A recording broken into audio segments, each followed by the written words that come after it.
Welcome to the Creative Plan Podcast Network. Join us as we share our favorite RPGs, one-shot games, tabletop games, reviews of items, and convention panels, and other exciting things that we run into from time to time.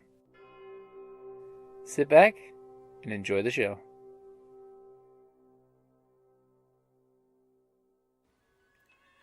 Hi, this is Kelly, aka Trixie from Ragnarok and Roll, a Sign to Ragnarok story, and Tilda Wimblewick from D&D Journey of the 5th Edition. First off, I would just like to say thank you to everyone for listening to our varied adventures, as well as for rating us on iTunes and rpgpodcast.com. If you haven't rated us yet, we would greatly appreciate it if you could. And if you're looking for more ways to support our efforts, we are now on Patreon, a great site where you can help us continue making more podcasts, as well as some special surprises for our patrons. If you can, please look us up at www.patreon.com/cppn. Every little bit helps. And again, thank you for listening. Hello, welcome to our panel. This is the Toolbox, Costumer's Toolbox. We're going to answer your questions, talk about some of our favourite tools today. Right. And this will be archived so you may all enjoy it later. Because you will want to, because it's so fabulous. And it will be missing this live part where I yell at my phone. So that'll be brilliant. You gotta your phone some more. There's... Alright, good. Two. Water back Thank you. and your tea. Thank you. Alright. Hello, welcome to this panel. Costumer's Toolbox. We've got a wide variety of costumers here with us today with lots of different experiences and approaches. I'm going to let everyone introduce themselves, and please share your pronouns when you introduce yourselves as well, so we know how you like to be addressed by our lovely audience, people who've not met all of us before. Would you like to start out? Hello, I am Temperance. Her. I have been costuming for many decades. I have a degree in technical theater with an emphasis in costume from the U of A. And I have done all types of cosplay, but my true passion is steampunk. I'm an avid steampunk and milliner. And for those of you who don't know what millinery is, it's hat making. Though I did not make this one. That you made tomorrow's. I am Evie Betts, her. I'm a costumer. I live in Los Angeles and I work in the industry. I make the costumes with a company that we supply costumes for Universal, for DreamWorks, for Nickelodeon, all the character costumes. We take the cartoon characters and make them into walk-around costumes for them to wear at parks, cruise ships, and stuff like that. I've been working in movies and theater forever, except for about 20 years where I left the industry to go to school because I was going to be a high school history and math teacher. I'm back costuming again because you can't live off of what a teacher makes. But you can costume. That's quite a Yes. testament. I'm Madame Askew. I see many a familiar face. I'm very happy to see you. She, her, hers for me, please. I've been costuming avidly for a couple of decades. I'm self-taught. I do make hats. I do millinery, but not like Temperance, who's a professional. And I do professional corsetry and professional costumes. My big thing is steampunk, but I've done costumes from like the 15th century up through the 1960s, so a little bit of everything. You're welcome. My name is Gaius. I am one half of the Indigo path. I mostly just wear what she makes, but I'm also an idea person, so I don't always make stuff. You're a great prop maker. I do try. I'm starting to make props, but I do like doing it. But as far as the actual big costume parts, I don't do a whole lot of that part. And we've been cosplaying for a long time. We started with just kind of like anime cons and dressing as cool anime characters, and then I found out about all these different fashions, steampunk, Lolita, and so we got into a lot of that. But that's pretty much it. And my preferred pronouns today, let's do he, him, I am Dion, Deviation on the Web, again, the other half of the Indigo Path, where we make cool artsy stuff, everything with the witchy theme. And as far as costuming, I have been a cosplayer, honestly, since I was a child, and I thought I could be a Power Ranger if I made the suit. It wasn't that easy, apparently. You're not supposed to flip off roofs or do anything like that. That wasn't okay. So I've been trying to be a Power Ranger for all these years, and kind of found my favorite costuming somewhere around a mix of avant-garde and alien fashion. So I like to work with neat textiles, different looks, something that's kind of unexpected. And whenever I get the chance, of course, I throw some witchcraft in there. So that's kind of what I do. Thank you. Oh, and pronouns they, them. Thank you. All right, so welcome, costumers. I know all of these individuals outside of this panel room. I'm very excited to be on this panel with all of you. And I'm going to throw some questions to our panel here. And then if you have any questions, I would love it. Just raise your hand or signal me in some way that does not, no Lipton tea bags to the eyes. Very strict about that. So one of my questions for all of you is, what is a tool in your workshop that you absolutely cannot live without, and what does it do? A Dremel, and it does everything. Everything. Yes. Does it do your dishes? Not yet, but I bet you they will come up with an attachment for it that will. Mm-hmm. And for your dishes, you can put the wire brush on it, and it takes off that baked on baby rice cereal that they can pave roads with. Oh, yes. It's the hardest substance known to man. Now, can you tell us what a Dremel is? It's a handheld rotary tool. It goes about 10,000 RPM. You can't hurt yourself badly with it, so be respectful of it. Don't Dremel your face. No. Or your fingers. Or your fingers. That hurts. I assume you have Dremeled your fingers. Yes. 6 stitches in my pinky. Oh, dear. It kicked back and went right in. It has a saw blade on it at the time. You can do saw blades, there's jigsaw blades, there's grinders, there's sanders, there's sanding wheels, buffing wheels, polishing wheels, wire wheels, you name it. There's all the things. It is an essential tool. It's incredibly versatile. Thank you. For me, it would have to be the rotary blade. I am left-handed, and I hate left-handed scissors with a passion, because if you've ever used a pair, when you cut, you can't see the line.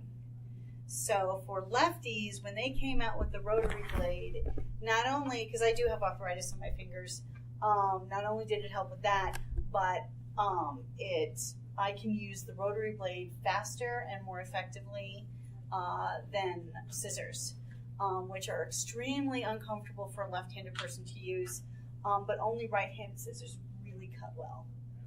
Even the really expensive left-handed scissors just don't have quite the same cutting power, in my opinion. But the rotary blade levels the playing field. Yes. Just be very careful with them. Oh, yes.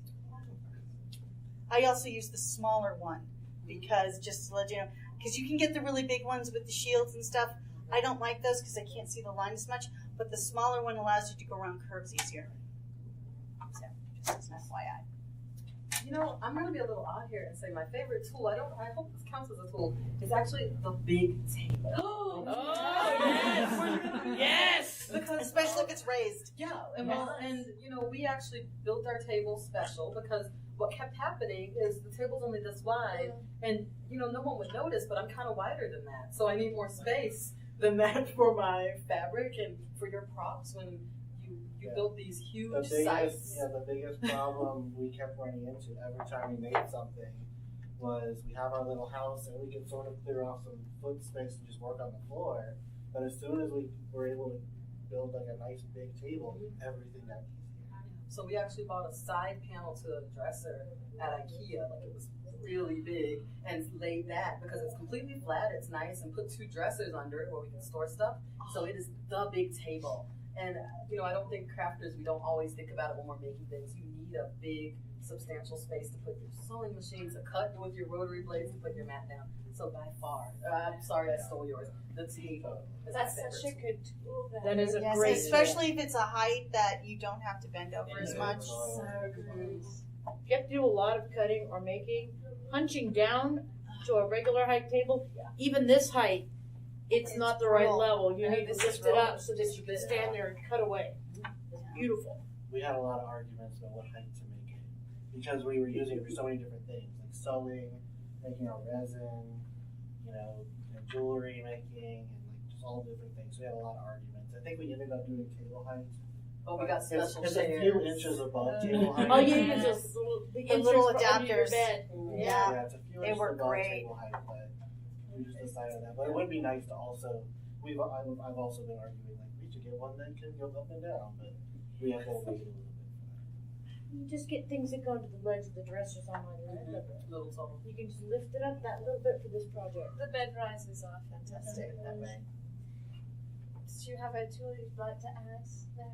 That's it. It's alright. It's alright. That is such an excellent tool. I don't have a big table, but I have a folding table. And so I pull that out and it's, like I put it on bed risers. It's a much less, crafty version of what you did with the IKEA chalet. My favourite tool in the workshop is probably my razor blades. I love my razor blade because when I need to take things out, which I need to do all the time, it's part of sewing, I just go, whoosh, so quick. It's also dangerous. Yes. Very dangerous. Yeah, She's 'cause I just wickedly use fast like with them. the straight razor with no handle in my hand, like yeah. Loud. Yeah. I prefer the seam ripper. Less danger. No, it isn't. Yeah. Plus sound effects. No, I'm designing my own table because I never use my couch, and I work every day in my house, and so I want it to sit over the couch. I don't want to get rid of the couch because it opens up into a full size bed for company. But I can build a 4-foot by 8-foot table over it. I just have to make the top lift up and slide down behind the couch for when I have company. That's super Clever. That's Right? Yeah. With bookshelves on the end to put things in. I think your favorite tool should be Thor. All right. That's fair, Tisha. So, Thor's hammer is my, special sewing machine. That's hammer with an H-E, like Mjolnir, but a sewing machine. So great. We call it Thor. Yeah. We also have the Scarlet Witch in there. It's for equal opportunity. Very nice. Very magical with her seams. Yes. How many sewing I machines do love do each the of us have? serger. Oh, I'm sorry, what? It's the surgeon. The serger, yes. surgeon. I didn't know you called us. I was talking about your yardstick. Oh, the yardstick! No, oh my that's gosh. your drossel. You Yggdrasil, changed the yeah. names. You have to tell me. No, sorry. There's Thor's hammer, and then there's the Scarlet Witch, and then there's Yggdrasil, that we name all of our tools. Apparently we have a Viking Yggdrasil. theme. And it makes them last longer when you name them. Cosplaying tip, yes. Please Maker tip. explain this You name it. measuring stick that you have. Yes, I don't we're all think jealous most that people we know want about it. this. Alright, so my measuring stick that they're talking about is 6 feet tall, and it can measure everything. And it's metal. It's metal, or murder everything because it's metal. It will break things if you drop it on your hands. Don't do that. Ow, bats. Bad. Alright. Mine's only 4 feet, but it is a T-square. Oh. I'll still take the 6 foot. I need the T-square because things got to be square when I'm making bags and stuff.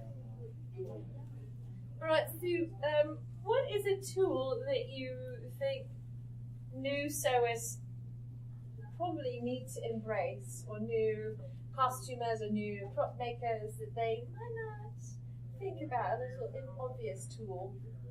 I'm going to throw out all the good questions. You can ponder. I'm gonna start this one while you ponder, unless you have an answer. No, there's lots of choices. The seam gauge is the one I'm like, embrace it because it looks like all you use it for is hemming. That's a lie. Lies. You can use it for everything. Anything where you need to alter a garment or take a consistent measurement across a prop or a garment or a hat or ribbon or anything you're doing, because you set your amount and it is just consistent the whole time. And it's just a simple, very inexpensive, incredibly useful tool. With a thingy that slides. Yes. You can look at your buttonholes with it, your eyelids. All the things. Even the. It's. I once used it as a screwdriver. Yeah. I I did. We should have brought it to Tailor this last time because we needed a screwdriver in an emergency and we had nothing. We had like one of the costumers actually pulled apart metal things and MacGyvered a screwdriver. It was amazing. That's pretty breathtaking. The whole thing was magical. All right, any? Yes. I think something that people kind of underestimate is the planning aspect beforehand. Ooh. So before I start making any props or anything, I just first, of course, you draw what you want it to look like, but then you start taking it apart in your head, and then you try to, because we are trying to communicate with each other about what we're making, we draw like plans of like what we're gonna do, and then I show it to her, and she's like, no, do it this way, and then she gives it back to me. I'm like, well, what if we tried this instead? And so actually making that plan ahead of time is such a big deal. I mean, of course, when you're sewing, sometimes you have a pattern. When you're prop making, you have an idea of what you want, but you have to make that pattern. And then in general, for me, because I'm kind of just starting, I also like to make a small version. I made these giant sides for the parade a couple years ago. I made tiny sides that are adorable, and took pictures with them with the cats.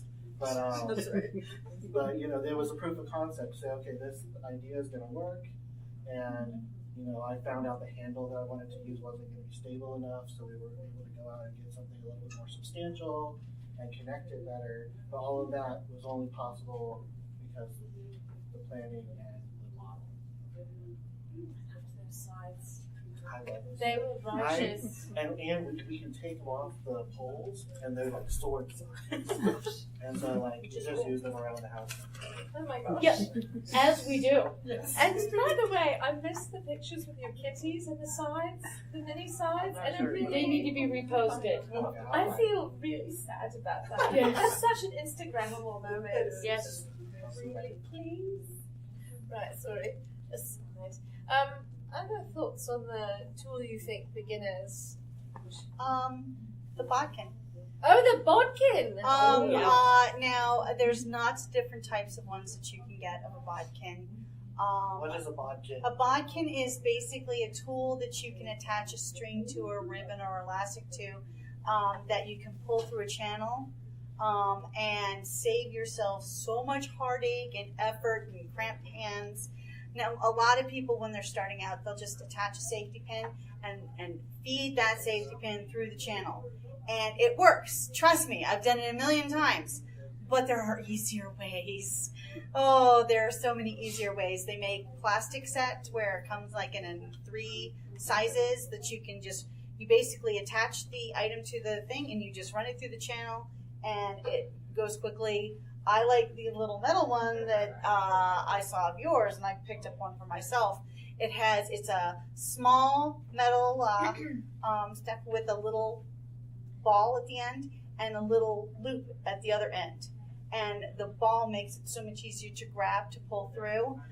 You'll save yourself so much time and pain, because doing long strips for it really cramps the hands. So bodkin are wonderful. They always have a dull tip rather than like a needle where it's sharp, so they won't go through your fabric or your thumb. They could if you push hard enough. Not mine with that little ball on the tip. It's like a rapier for a tournament. Yeah. And the plastic ones usually have it's not pointed so much as kind of curved. Yeah, kind of like. And they're not expensive. Yeah. Right. But with a minor edging to it, so that it slides through a little easier. You want it to be slippery. Exactly. Yep. You needed to move through. So. I think a tool that's really helpful and has been really helpful to me is a body form.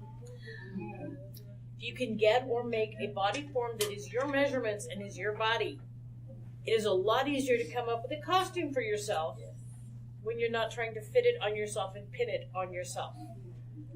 You put it on your body form, and you go, oh, I really hate how this is working across my shoulders. I need to put a dart in here. I need to take it in here. And you can pin it on it if you've got it, a copy of your body form. And, I just made mine out of the masking tape and then poured foam and put it on a framework of PVC pipe. Mounted it onto an upright, and it's my body shape. There's lots of tutorials. It's me. Why would I give it a different name? Because it's your double. Is it like, Kunigunda or something? It could be Kunigunda, because that is what I built that on. Yeah. I built my Kunigunda costume on my body form. So, yes, it fits me.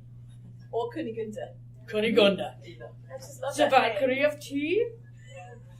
I actually set that whole question up just so I could say the name. Be respectful of that name. That's one of my great-grandmothers. Des Kunigunda. Kunigunda. So good. I thought the furnace was deep. No. That was Kunigunda. deep. That's deep.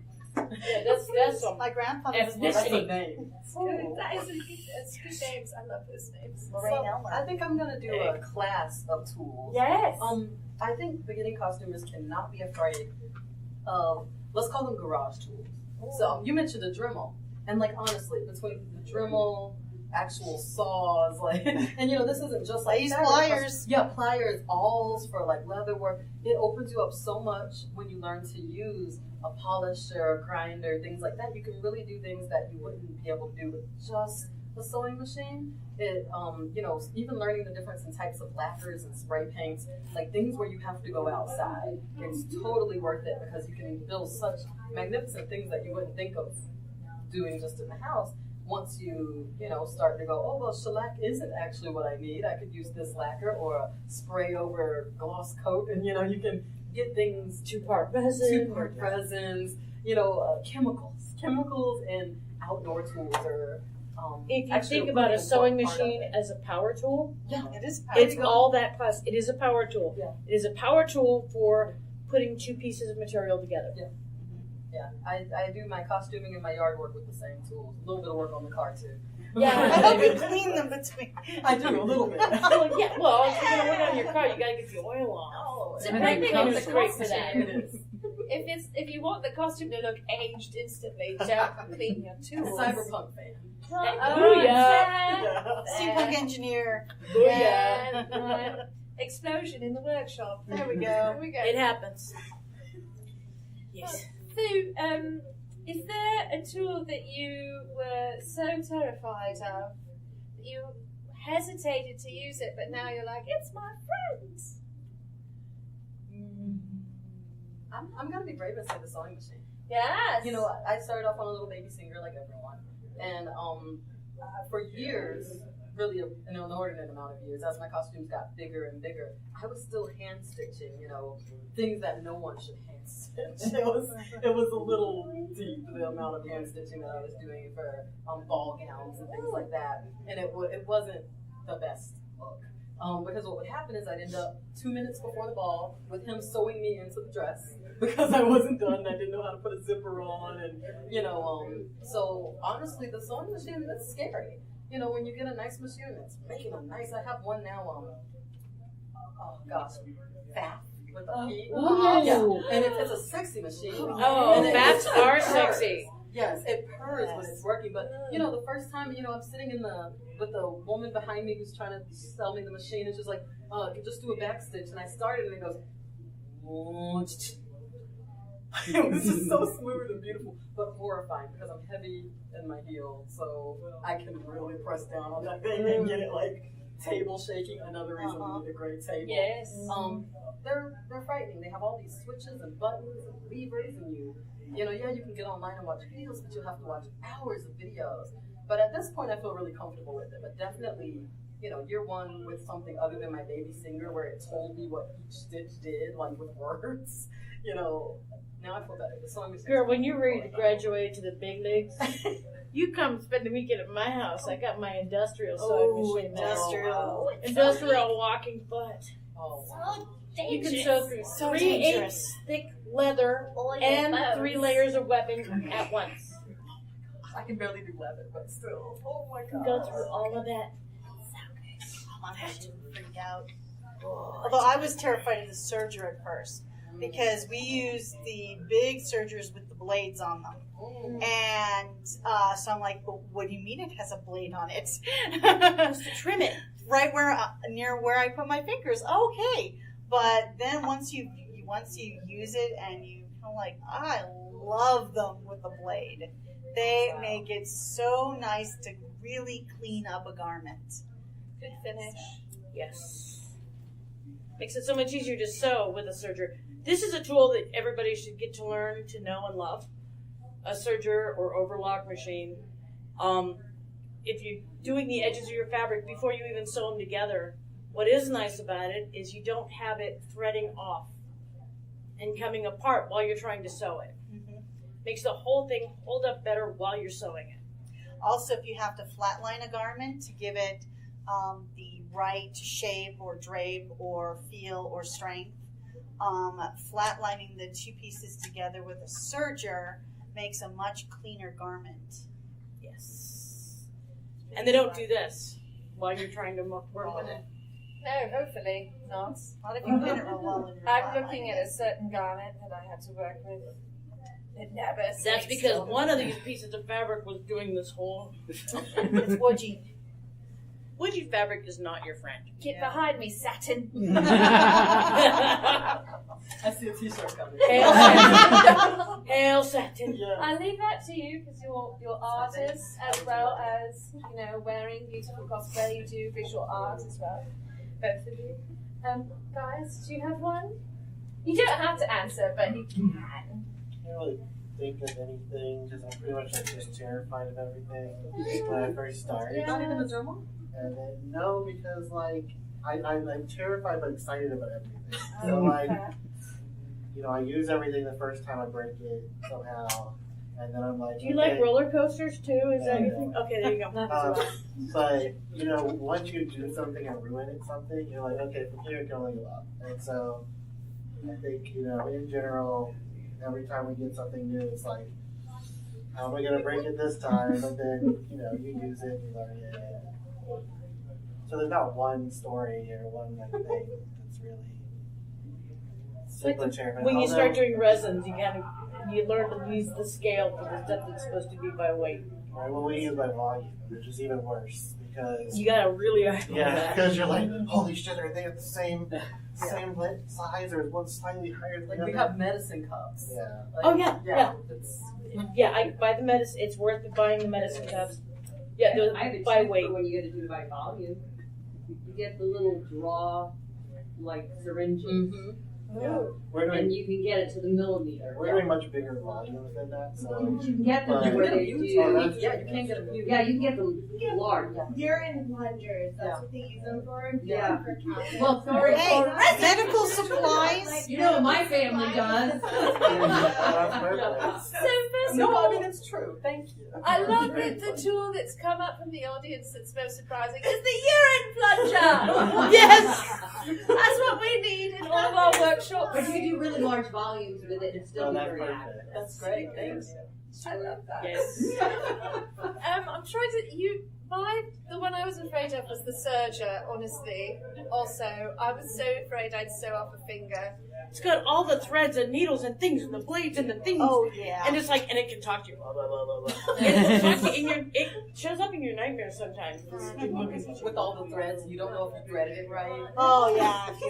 Oh, and the thread diagram on them is okay, can we translate this to normal? No, we cannot. You must go through the gambit of the thread diagram to be worthy of the serger. If you cannot make the sacrifice of the thread diagram, you will never be using your serger. Of course, if you don't have a serger, you can always do other tricks to finish your edges. You could do a zigzag on just a regular machine. You could do pinking shears. You could even encase them in bias tape. Okay, pinking shears have a new name. I didn't know if you guys knew this. And we got this from, Renee was helping somebody sew a coat for the first time, and he kept asking, where are the NAMI scissors? NAMI scissors. The what? The NAMI scissors. They go, nom, nom, nom, nom. They're NAMI scissors, just so you know. I like that name much Use more. the correct term, people. Can I use your NAMI scissors? Oh my gosh. I'm actually going to add a little, I know that wasn't the question, but I think it's smart. That's a big one when you're first costuming is how to finish your seams so you don't have threads going everywhere. My favorite is the faux French seam, where you pretty much sew everything on the right side instead of the wrong side, but then flip that over and sew it again. And it perfectly encases everything. You can iron it flat or go ahead and sew it flat. It's the seam that you'll see on your t-shirts on the shoulder, that seam where it just everything's kind of tucked in nicely. And I don't have a serger because they have hooky needles and lots of things, and I'm horrified of them. So I just use, and it's a beautiful way to finish it. It's not too bulky. It gets everything nice. And it also is a real good thing about it's an extra seam to support that seam so it doesn't, when you do it on very tight pants for someone, they do a lot of bending around. It's got the French seams in there, so it's got the extra seams to back it up. Yes, for sure. Yes. No, I love that idea, but I always decide to do it after I've cut my fabric. Oh yeah. And then I don't ever have enough fabric, and your costume ends up a wee too small. I have. Because it does take like an You have extra to inch play. of your seam. It depends on how you do it. Yeah. The first, so what I do is I actually sew, to keep that from happening, I sew within my seam allowance first. So I actually, that first one will be, maybe 2 millimeters away from the edge of the fabric. I'll do a zigzag first, really close to the edge of the fabric, as close as I can get it. And then the second one is on the seam allowance. And that's how I keep it from being too small, but without bulking it up, because I totally, you want to cut that extra off. But by sewing so close to the edge, you usually don't end up having to cut anything off. And if you do, it's at a curve or you had like a little notch or something and you want to do that. But yeah, just in a way, it kind of comes down to ignore the pattern. Although with with a very delicate fabric, you may want to just increase your seam allowance initially because you won't be able to sew directly on that edge. Also, check what needle you're using. The proper needle for the proper for the fabric that you're doing can make a big difference. But yeah, for very delicate fabric, you really want to do French seams on the really delicate stuff, because that's the best way to finish it. You would want to do a little extra, just to even if it's just an extra 1/8 of an inch. Well, it's better even than a serger on a delicate fabric. Exactly. Right. How are we doing on time? Anyone have a? It is 6:34. 6:34. So I'd like to take a few moments. Any questions from our friends in the audience? Any jobs that you would like to solve in your costuming project and you don't know the tool for your job? Yes. I'm about to work on a film project. He knows this. And the Dremel that I was using carved the film I was using, but it seemed to take a long time. Do I need a stronger bit or a stronger Dremel? Okay, what kind of bit were you using? The one that had the sandpaper. The sandpaper, the drum? Yes. Okay, and it was like the EVA foam? Yes. Okay. With that stuff, what you really want to do is you want, if you possibly have a bandsaw, which I'm pretty sure Peter does, and you know it's going to be, eventually it's going to be rounded or whatever, cut that edge at a 45-degree angle. You have a lot less material to try to take off. Some of these foams are very dense, and you really do want to use the sander, but there's different grits on the sander, so get the lower grit number. Right. And it makes a difference. Check test with your Dremel. Go this way with one, and then go back towards yourself with another. One's going to make it a little bit more even all the way. If you're coming back against it, it's going to. So, I mean, because we use the Dremels a lot at work. We're using HD30. It's not such a dense foam, and it's really lightweight. But you can smooth it with like 36 grit sandpaper, and then to get the shape, and then smooth it with the Dremel. But you don't want a lot of pressure, and you want to make sure you're going the correct direction so you're not chewing into it. Horrible, yeah. Thank you. And just so you know, those sanding drums, if you have a fairly soft and not a super dense hard foam, and you like want to cut a channel, you can use those round drums face down to cut like a thumb channel in it to put in a bar or to put in a stick or whatever. You just have to be really careful with the depth. Okay. Thank you. I just want you to talk about silicone fingers. Oh, the So silicone everybody- fingers. Yes. Because I didn't learn this till way late in my career, like recently. Yes. Oh my gosh. So do you want to take this one, Temperance? Okay. Silicone fingers, you can get them at like Joann's or Fabric Store, and they usually come in a pack of 3 of grading sizes. So you have a bigger one because it'll go on your thumb, then you'll have one that'll go on your first finger, and then one typically on the middle finger. And what it does is it allows you to basically have your fingers right in there when you're using an iron without burning your fingers. So you can manipulate the really tight little, like if you're doing a bias tape and you're trying to get a curve, a tighter curve, you really want to you need your fingers to manipulate it. It protects the fingers from heat, and they work incredibly well. They work incredibly well. And they're an inexpensive little tool that's easy to pick up. They're not so obscure. You can really just go to Joann's, and there they are in the quilting section. No, in the ironing section. Oh, was it in the ironing section? Yes, ma'am. Oh, just another tip that you recently taught us that you could share is the clips. Oh, the Wonder Clips. They're magic. So one of the tools we love for hat making and corsetry and really all sewing and leather are these little clips for quilting. Steal them. That's right, quilters. Quilters get all the best Take toys. your tools. They come in big sizes, medium sizes, little sizes. They clip your seam allowance or your 2 things or 3 things together without having to get a pin through there.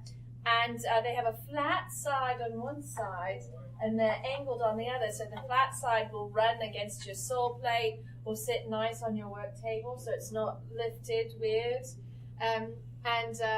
They're really, we love them. We use them all the time. And their curved side goes perfectly over like piping or that type of thing that you need a little bit of 3-dimensionality. There you go. Another good tool is if you do a lot of hand sewing, especially if you're hand sewing through some fairly stiff things. We use a lot of curved needles at work to sew through the things because we're sewing through leather and foam and all this other stuff too. But the ladies who are doing all the hand sewing, they'll put on a latex glove. It gives you just enough grip on that needle to push it through without constantly sliding off. The other gloves, the vinyl, all the other ones, they don't work nearly as well.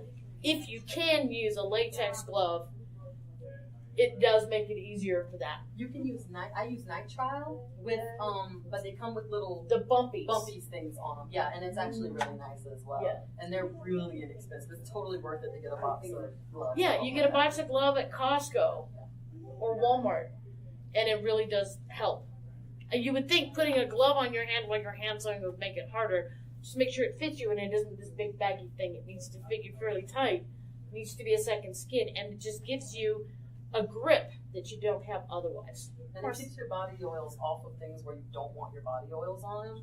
I actually started using gloves when I first started doing things for other people because certain buttons, actually, the more you handle them, the more they get a little kind of smudged and smeared. And now, if it's someone else's thing that they're patinaing, that's fine, but they don't want your nasty grit all over it. The same with like just really delicate. I use a lot of chiffon, a lot of really light fabrics. And you were talking about fabric doing this.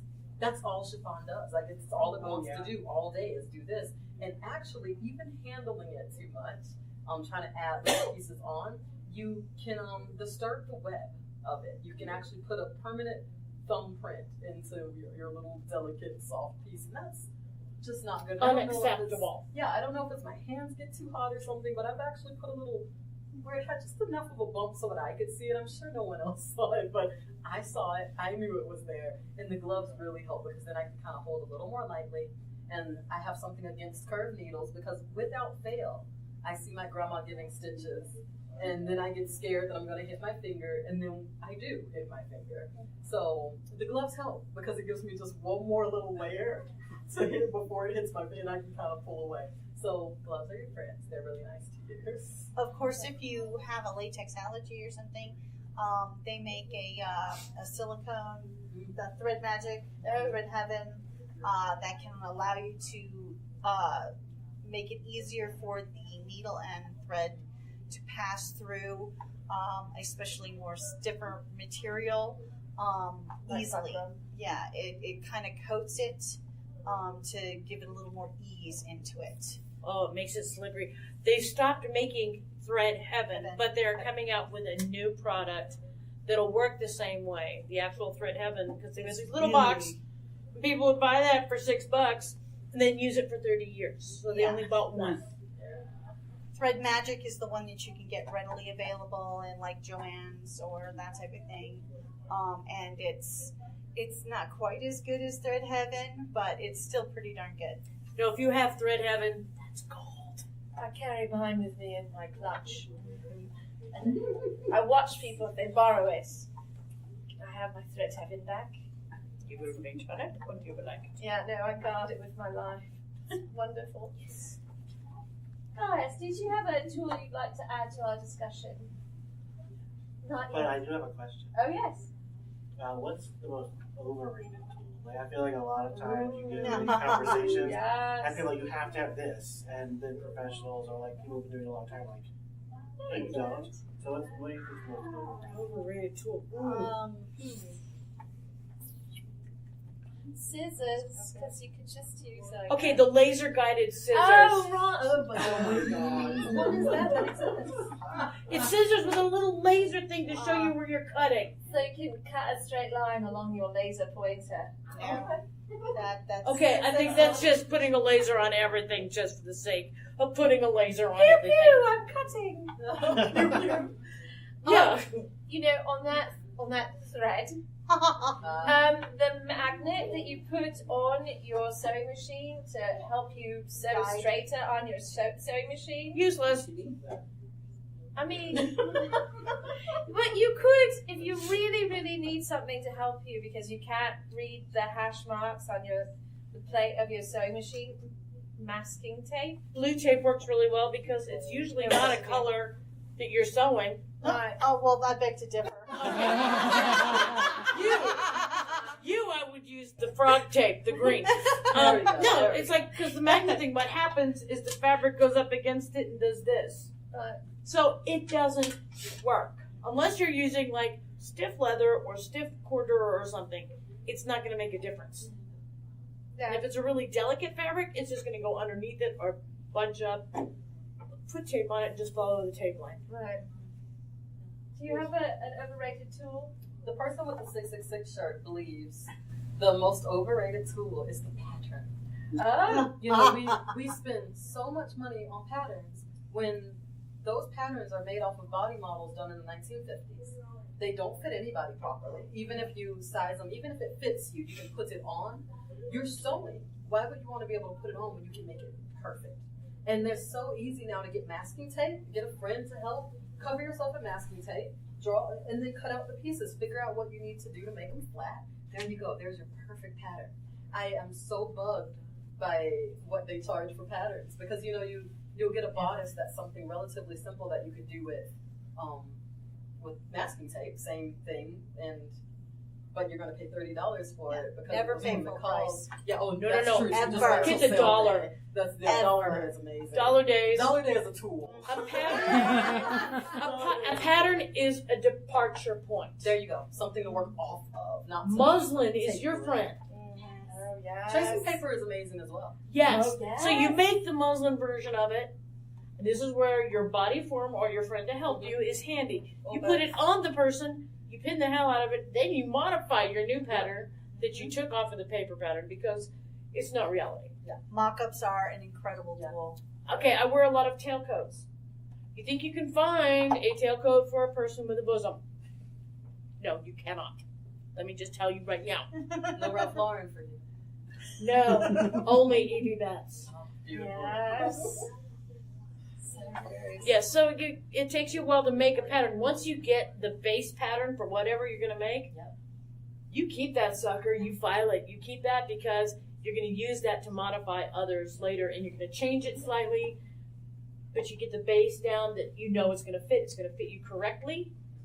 Get a friend who knows what they're doing to help you pin it and mark it. And that's so important. The pattern, I feel like so many people get trapped in a pattern and it has to be this way and they're afraid to mix and match. Even worst case, get the pattern. I know I like this bodice, I like this skirt. I'll put them together. You know? Frankenstein is one of them. Yeah.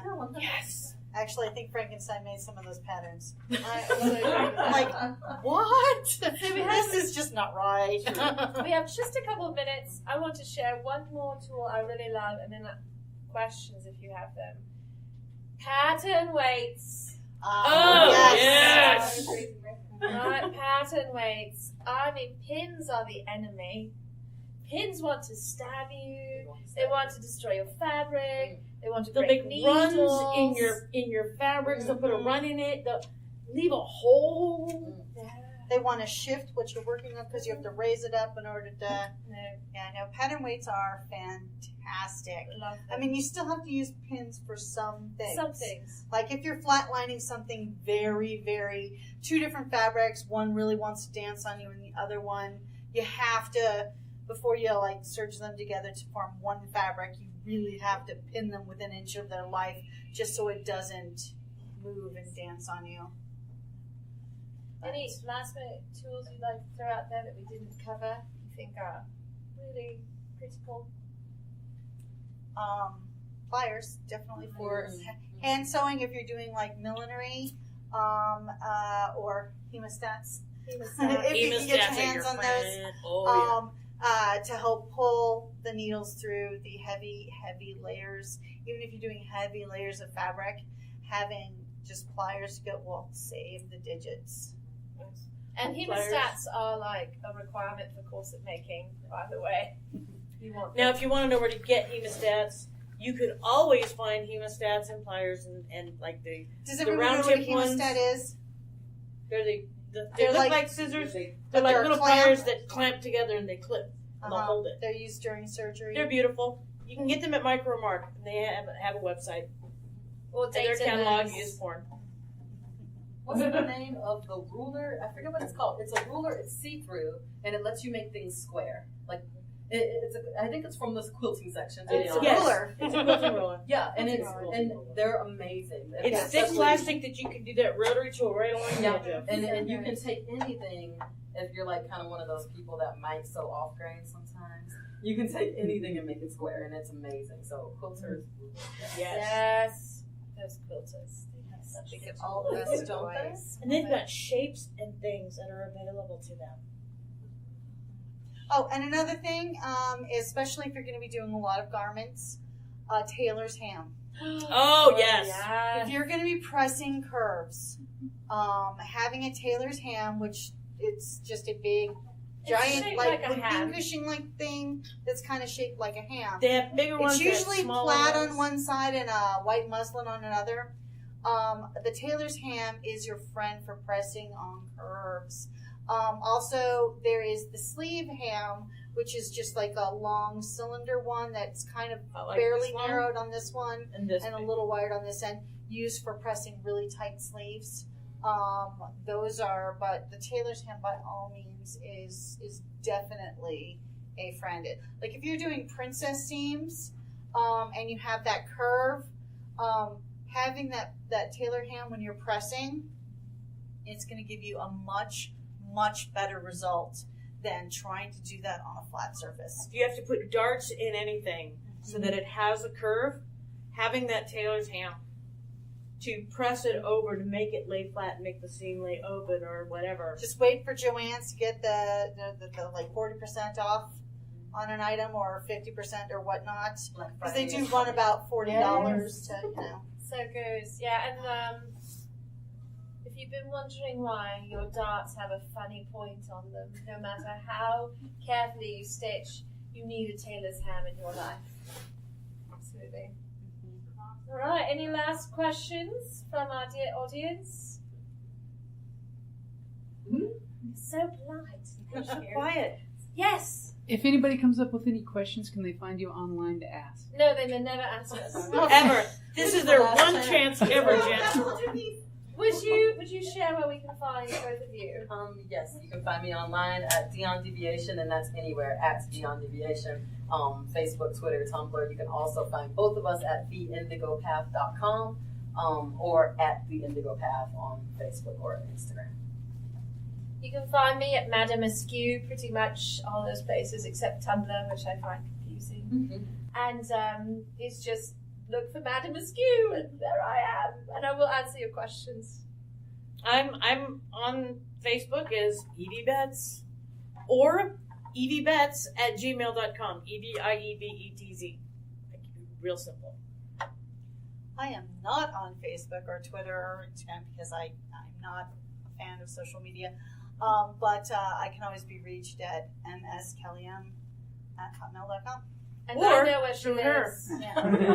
I can track her down. We can all find each other, so in general, just pick one. And That's true. Like, you know what? I'm not the best one to answer that. Confab. So thank you very much, and thank all of you for joining us today for this wonderful panel. This was great. I was pretty excited when they all said yes, because they're so knowledgeable and such a wonderful diversity of costuming styles and projects. So thank you. Thank you for inviting me. Yeah, and Have you. I ever said no to you and made it stick? No. Okay. You And made it stick. Yeah, that's You want to say yes? Thank you. And you can join these three on a wonderful panel at 9 o'clock this evening, I think. Ask a Costumer. So if there was a question we didn't answer for you here, bring it for these three. Bring it. Excellent. Thank you. All right. You always Cheers. have questions. I know you do. All right.